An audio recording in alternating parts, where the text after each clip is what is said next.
ಹೌದು, 140 ಫೈಲ್ಗಳು ಒಬ್ಬ IAS ಅಧಿಕಾರಿ ತೊಗೊಂಡು ಹೋಗಿದ್ದಾನೆ ಅಂತಕ್ಕಂಥದ್ದನ್ನು ಲೋಕಾಯುಕ್ತ ಟಿಪ್ಪಣಿಯಲ್ಲಿ ಕೊಟ್ಟಿದ್ದಾರೆ. ಯಾರು ಯಾವುದು 140 ಸೈಟು ಹೇಳ್ಬೇಕಲ್ಲ. ಸಿದ್ದರಾಮಯ್ಯನವ್ರ ಕುಟುಂಬದ ಮತ್ತು ಇನ್ಯಾರು MLAಗಳದ, MP ಗಳದ, ಮಂತ್ರಿಗಳದ ಅಥವಾ ಹಿಂದಿನ ಸರ್ಕಾರದ ಹೇಳಬೇಕಲ್ಲ ಯಾವುದು ಇದು 140 ಫೈಲ್ಗಳು ಅಂತ.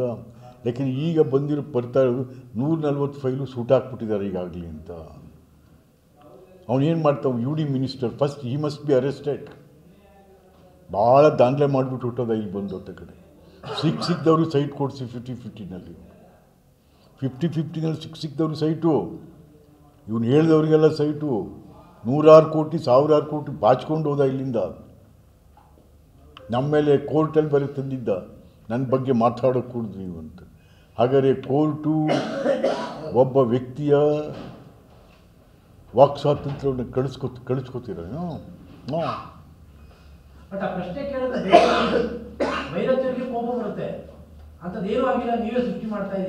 ಅಯ್ಯೋ, ಮಂತ್ರಿಗಳೇ ಹೇಳ್ತಾವ್ರ, ನಮ್ಮ ಜಿಲ್ಲಾ ಮಂತ್ರಿ ಮಹದೇವಪ್ಪನೂ ಅದೇ ಹೇಳ್ತಾ ಇದ್ದಾರೆ, ನಮ್ಮ ವೆಂಕಟೇಶು ಅದೇ ಹೇಳ್ತಾ ಇದ್ದಾರೆ, UD ಮಿನಿಸ್ಟರ್ ಏನಾಗಿಲ್ಲ ರೀ ಇಲ್ಲಿ. ನೀವೇ ಹಾಗಾದ್ರೆ ಸೃಷ್ಟಿ ಮಾಡಿಬಿಟ್ಟು ನಾವೇನಾ?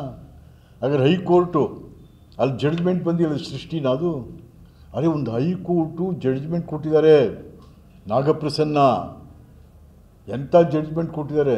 ಈಸ್ ಕನ್ವಿಕ್ಟೆಡ್ ಜಡ್ಜ್ಮೆಂಟ್, ಅದು ಕನ್ವಿಕ್ಷನ್ ಮಾಡಬೇಕು ಅಂತಲೇ ಇರೋದು ಅದರಲ್ಲಿ. ಹಾಗೆ ಇದೆಲ್ಲ ಗೊತ್ತಿದ್ದೇ ಇವೆಲ್ಲ ನಾಟಕ ಆಡ್ತಾ ಇದ್ದಾರೆ ಎಲ್ಲ ಕೂತು. ಭಾಳ ದಿವಸ ಆಗಲ್ಲ ಇದು, ಭಾಳ ದಿವಸ ಉಳಿಯಲ್ಲ ಇತ್ತು.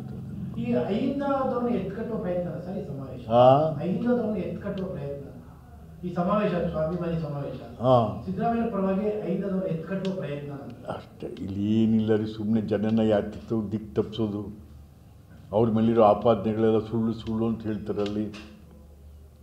ನೋಡಿ ಬೇಕಾದ್ರೆ ನಾನು ಇವತ್ತು ಭವಿಷ್ಯ ಹೇಳ್ತೀನಿ. 5ನೇ ತಾರೀಕು ಎಲ್ಲರ ಭಾಷಣಗಳು ಕೂಡ ಮೂಢ. ಯಾವ ಹಿಂದ ಬಗ್ಗೆನೂ ಭಾಷಣ ಆಗಲ್ಲ ಅಲ್ಲಿ. ಮತ್ತು ಭಾಷಣ ಮಾಡಿಯಪ್ಪ ಅಲ್ಲಿ ನಾಗೇಂದ್ರ ಇಷ್ಟು ದುಡ್ಡು ತಿಂದ್ಬಿಟ್ಟವನೇ, ಅಹಿಂದ ದುಡ್ಡು ಅಲ್ವಾ? ಮೊನ್ನೆ ಬೋವಿ ಸಮಾಜ 90 ಕೋಟಿ ಅಹಿಂದ ದುಡ್ಡಲ್ವಾ? ಅಲ್ಲಿ ಕುರುಬರಿಗೆ ಏನು ಮಾಡಿದರೆ ಹೇಳ್ರಿ ನಿಮ್ಮ ಸಮಾವೇಶದಲ್ಲಿ. ಸಿದ್ದರಾಮಯ್ಯನವರೇ ಯಾವುದೇ ತಟ್ಕೊಂಡು ಹೇಳ್ರಿ, ನಾನು ಕುರುಬರಿಗೆ ಮೆಡಿಕಲ್ ಕಾಲೇಜ್ ಕೊಟ್ಟಿದ್ದೀನಿ, ಎಂಜಿನಿಯರಿಂಗ್ ಕಾಲೇಜ್ ಕೊಟ್ಟಿದ್ದೀನಿ, ಇನ್ನೇನೋ ಕೊಟ್ಟಿದ್ದೀನಿ, ಅವ್ರ ವಿದ್ಯಾಭ್ಯಾಸಕ್ಕೆ ಸಹಾಯ ಮಾಡಿದ್ದೀನಿ ನಾನು, ಹೇಳ್ರಿ. ಮತ್ತೆ ಸುಮ್ಮನೆ ಬರೀ ಬೇಕಾಗ್ಬಿಟ್ಟು ಏನು ರೀ ಇದು? ನಾನು ಈ ಥರ ಸರ್ಕಾರನ ನಾನು 72ರಿಂದನೂ ಇರೋಂಗಿಲ್ಲ. ಸಾರಿ.